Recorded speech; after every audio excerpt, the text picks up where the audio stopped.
আমরা একদম পরিবার সহই মরবো। আমরা কর্মসূচির নাম দিয়েছি ডু অর ডাই। যখন ঈদ আসে প্রতি ঈদে আমাদের চোখের পানি ফেলতে হয়। আমাদের দাবি তো একটাই, আমরা নন এমপিও শিক্ষক আছি, আমরা এমপিও চাই। দীর্ঘ 25 বছর ধরে চাকরি করতেছি, এই সরকারের কাছ থেকে একটি টাকাও পাইলাম না। আমার বাবা মা অধিক আগ্রহ করে আমাকে লেখাপড়া করাইছিলেন যে ছেলে কিছু করে টাকা ইনকাম করে হয়তো আমাকে পরিশেষে খাওয়াবে। দুঃখের বিষয়, আমার বাবা হয়েছে, মারা গেছে। সরকারের কাছ থেকে একটি টাকা নিয়েও বাবার মুখে দিতে পারলাম না, বাবা ইন্তেকাল করেছেন। আমার মা বেঁচে আছেন, প্রতিনিয়ত হাত তুলে দোয়া করেন, বাবা তোমার যদি এমপিওটা হয়ে যেত একটু শান্তি পাইতাম।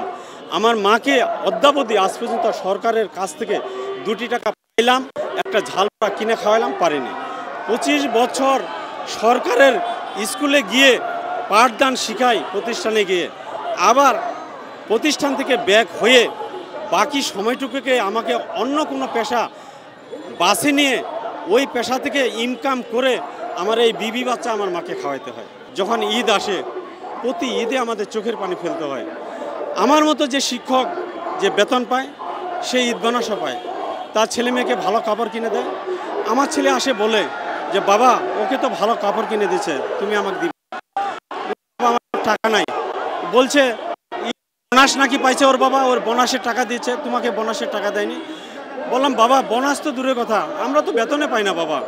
এই বাচ্চা আরও একটা ছোট বাচ্চা আছে, এই বাচ্চাগুলো আমাকে না পায়ে বাসায় অস্থির করে তুলছে, কান্নাকাটি করে।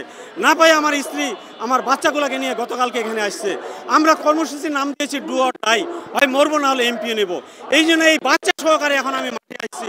এই মাঠে আমি এই বাচ্চা নিয়ে থাকবো, হয় এই বাচ্চা দিয়ে আমাদেরকে এমপিও দিবে, না আমি যদি মরতে পারি এই বাচ্চার কে ভরণ পোষণ নেবে? সরকার নেবে।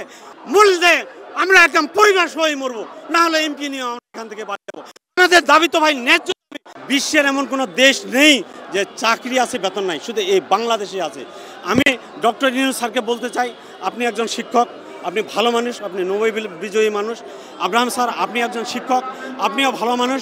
আপনাদের দ্বারাই আমরা আগামী কালকের মধ্যে আমাদের প্রজ্ঞাপনটা দিয়ে দেন। আমরা এই বাচ্চা নিয়ে, শুধু আমার বাচ্চা না, এরকম হাজারো মানুষের বাচ্চা আছে, অনেকের বউ মারা গেছে এই শিক্ষকতা পেশায়, তারপর তাকে এই সরকারের কোষাগার থেকে টাকা নিয়ে খাওয়াইতে পারেনি। আমি স্যারদের বলতে চাই, আব্রাহাম স্যারদের, উপদেষ্টাদের, আপনারা দয়া করে কালকের মধ্যে প্রজ্ঞাপনটা দিয়ে দেন। আমরা এই বাচ্চা পরিজন নিয়ে বাসায় যে বাকি জীবনটুকু আছে যেন আমরা ডাল ভাত খেতে পারি।